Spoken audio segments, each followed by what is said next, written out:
Welcome to Shri ji food. मैं हूं मनीषा ठक्कर। आज हम बनाएंगे गुजराती ट्रेडिशनल आम का मीठा अचार, जिसे गुड़ कैरी भी बोलते हैं। इसे बनाकर आप 1 से 2 साल तक स्टोर भी कर सकते हैं। और इस अचार को परफेक्ट बनाने के लिए मैंने कुछ टिप्स भी आपके साथ शेयर की है। तो चलिए इसे बनाना शुरू करते हैं। आम का अचार बनाने के लिए यहाँ पर 2 किलो कच्चा आम लिया है। मैंने यहाँ पर राजापुरी आम लिया है। आप राजापुरी आम के बदले देसी आम या फिर केसर आम, जो भी आपको मिले वो ले सकते हैं। जो आम हम इस्तेमाल करते हैं वो एकदम फ्रेश और कड़क होना चाहिए। कई बार ऐसा होता है कि आम कड़क होने के बावजूद भी इसके ऊपर इस तरह से निशान लगे हुए होते हैं, तो इस तरह की जो उसकी स्किन हो उसे आपको हटा देना है। अचार बनाने के लिए जो आम हम लेते हैं उसे पानी से 2 से 3 बार अच्छी तरह से धो लेना है और फिर साफ कपड़े से इसे पोंछ लेंगे। जहाँ से हम कच्चा आम लेते हैं वो लोग भी अचार के लिए आम के टुकड़े करके देते हैं, लेकिन मैं हमेशा घर पे ही आम के टुकड़े करती हूँ, क्योंकि घर पे हम जब आम के टुकड़े करते हैं तो आम को अच्छी तरह से धो के साफ करके फिर मनचाहे शेप में हम आम के टुकड़े कर सकते हैं। तो पहले आम को बड़े टुकड़ों में कट कर लेना है और फिर उसे मीडियम साइज के टुकड़ों में कट कर लेंगे।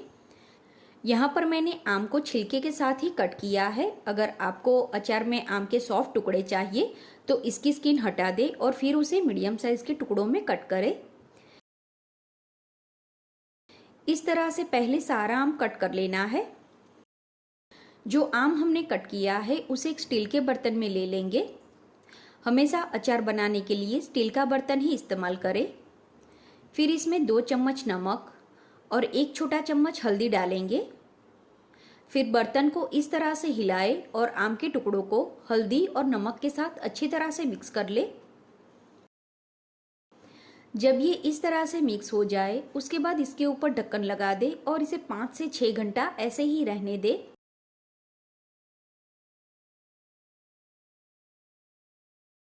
अब हम एक कटोरी में नॉर्मल रूम टेम्परेचर का पानी लेंगे और उसमें 100 ग्राम ड्राई डेट्स डालेंगे, जिसे खारेक बोलते हैं।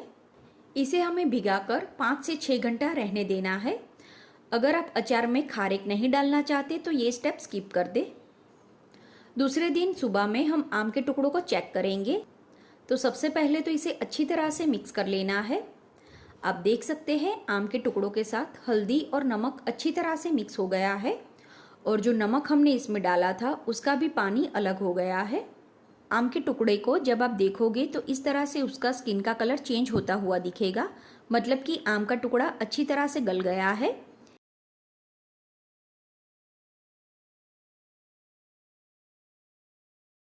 तो आम के टुकड़ों को इस तरह से कॉटन के कपड़े के ऊपर अलग अलग रखना है। जब भी आप इसे सुखाए तो इसे धूप में या पंखे के नीचे सुखाना नहीं है। इसे इसी तरह से अपने आप ही 3 से 4 घंटा सूखने देना है। अब आम के टुकड़े निकालने के बाद बर्तन में जो खट्टा पानी बचा है उसे हम एक कटोरी में निकाल लेंगे। ये खट्टा पानी अगर आप चना मेथी का अचार बनाना चाहो तो उसमें भी इस्तेमाल कर सकते हो। अगर आप ये खट्टा पानी अभी इस्तेमाल नहीं करना चाहते और 8 से 10 दिन के बाद अगर आप कोई अचार डालना चाहते हैं तो आप इस पानी को फ्रिज में बॉटल में भर के महीने तक स्टोर भी कर सकते हैं। अब इसका मसाला बनाने के लिए 150 से 160 ग्राम जितनी सूखे धनिए की दाल लेनी है, जिसे धाना का कुरिया भी बोलते हैं। इसी के साथ 80 से 100 ग्राम जितनी मेथी की दाल लेनी है, यानी कि मेथी का कुरिया लेना है। 120 से 130 ग्राम जितनी हम राई की दाल लेंगे। इन सारी चीज़ों को इस्तेमाल करने से पहले अच्छी तरह से साफ कर लेना। 2 चम्मच हम सौंफ लेंगे, जो हम मुखवास बनाने के लिए इस्तेमाल करते हैं। 2 छोटी चम्मच साबुत काली मिर्च लेंगे। अब सबसे पहले एक मिक्सर जार ले ले और जो राई का कुरिया हमने लिया है वो इसमें डालेंगे और इसे हमें दरदरा पीसना है। तो इसे पीसने के लिए मिक्सर को हम 1 to 3 साइड नहीं चलाएंगे। इसका जो पल्स मोड होता है उसे हम 2 से 3 बार घुमाएंगे और ये कुरिया हम दरदरा पीस के तैयार कर लेंगे। इसे हम एक बड़े बर्तन में निकाल लेंगे। अब इसी मिक्सर जार में हम मेथी का कुरिया डालेंगे और उसे भी दरदरा पीस के तैयार कर लेंगे। इसे हमें सेंटर में डालना है। फिर इसके ऊपर 1 बड़ा चम्मच हींग डालें। हींग कम्प्लीटली ऑप्शनल है, अगर आप नहीं डालना चाहते तो स्किप कर सकते हैं। इसके ऊपर सौंफ और जो साबुत काली मिर्च हमने ली है वो डालेंगे। अब अचार में डालने के लिए हम जो नमक इस्तेमाल करते हैं उसे थोड़ा ड्राई रोस्ट कर लेना है। तो आप इसे फ्राई पैन में या कढ़ाई में इस तरह से ड्राई रोस्ट कर सकते हैं, या फिर आप चाहे तो इसे 2 से 3 घंटा धूप में भी रख सकते हैं। तो नमक अच्छी तरह से गर्म हो गया है, इसे हम नीचे उतार कर ठंडा होने के लिए रहने देंगे। अब अचार का तड़का लगाने के लिए एक पैन में 3 से 4 चम्मच जितना तेल गर्म करने के लिए रखें। तेल को हमें अच्छी तरह से गर्म करना है। तेल अच्छा गर्म हुआ है कि नहीं वो चेक करने के लिए इसमें थोड़ा राई का या मेथी का कुरिया डालें। जो राई का या मेथी का कुरिया आप डालते हैं वो फ्राई होकर तुरंत ही ऊपर आ जाए, उतना गर्म तेल हमें चाहिए। तो आप देख सकते हैं पहली 2 बार हमने जब कुरिया इसमें डाला तो वो तुरंत ऊपर नहीं आया था, लेकिन तीसरी बार हमने जब इसमें मेथी का कुरिया डाला तो वो फ्राई होकर तुरंत ही ऊपर आ गया है। तो जब इतना तेल गर्म हो जाए तब गैस बंद कर देंगे और इसे नीचे उतार लेंगे। गरम तेल कभी भी आप तड़के में ऐड ना करें, इसे नीचे उतार कर हल्का गुनगुना होने तक रहने देना है। तो मैंने इसे उतार कर 3 से 4 मिनट तक रहने दिया था। तेल डालने से पहले हम इसके ऊपर 1 छोटा चम्मच हल्दी डालेंगे। हमने आम के टुकड़े के ऊपर भी हल्दी और नमक डाला है, तो यहाँ पर हल्दी थोड़ी ही डालनी है। फिर जब तेल हल्का गुनगुना गर्म हो उसी टाइम पर हींग और हल्दी के ऊपर हम ये तेल डालेंगे और इसे ढककर थोड़ी देर रहने देंगे, ताकि जो तड़के में हमने हींग और हल्दी और बाकी मसाले डाले हैं उसका अच्छा फ्लेवर आ जाए। 1 मिनट के बाद हम ढक्कन हटा देंगे और मसाले को अच्छी तरह से मिक्स कर लेंगे। ये जो हम अचार बनाते हैं उसमें तेल की क्वांटिटी ज़्यादा नहीं लेनी होती है, मसाला सिर्फ तेल के साथ मिक्स हो जाए उतना ही तेल हमें चाहिए। तो आप देख सकते हैं सारा मसाला तेल में अच्छी तरह से मिक्स हो गया है। ये अभी गर्म है तो हमें इसमें आगे की प्रोसेस नहीं करनी है, इसे ठंडा होने के लिए रहने देना है। और जब तक ये मसाला ठंडा होता है हमने जो धनिए के बीज की दाल ली है उसे हम दरदरा पीस के तैयार कर लेंगे। बताया उस तरह से इसका बारीक पाउडर ना करें, इसे भी हम साइड में रख देते हैं। मसाला जब ठंडा हो जाए तब सबसे पहले हम इसमें नमक डालेंगे। फिर इसमें 100 ग्राम या फिर 5 से 6 बड़े चम्मच जितना काश्मीरी लाल मिर्च पाउडर डालें। आप लाल मिर्च पाउडर कोई भी इस्तेमाल कर सकते हैं, लेकिन वो फ्रेश होना चाहिए। काश्मीरी लाल मिर्च पाउडर से अचार का कलर भी अच्छा आता है और उसी के साथ इसका तीखापन भी कम होता है। और ये जो अचार होता है वो ज़्यादा तीखा नहीं होता है, इसलिए यहाँ पर काश्मीरी लाल मिर्च पाउडर का इस्तेमाल किया जाता है। फिर जो धनिए के बीज का पाउडर है वो इसमें डालेंगे और फिर से इसे मिक्स कर लेंगे। ये मसाला इस तरह से मिक्स हो जाए उसके बाद इसे एक बड़े बर्तन में निकालें और जो आम के टुकड़े हमने कॉटन के कपड़े पर बिछा कर रखे थे उसे भी 3 से 4 घंटे के बाद चेक कर लेंगे। तो जो आम का टुकड़ा है वो अच्छी तरह से ड्राई हो जाना चाहिए। जब आप इसे चेक करें तो वो बिल्कुल भी चिपचिपा नहीं होना चाहिए। जो आम के टुकड़े आपने कॉटन के कपड़े पर बिछा कर रखे हो उसमें थोड़ा भी अगर मॉइस्चर लगे तो इसे आप 1 से 2 घंटा ऐसे ही रहने दें, फिर इस्तेमाल करें। अभी ये आम के टुकड़े अच्छी तरह से ड्राई हो गए हैं तो इसे हम मसाले में ऐड कर देंगे।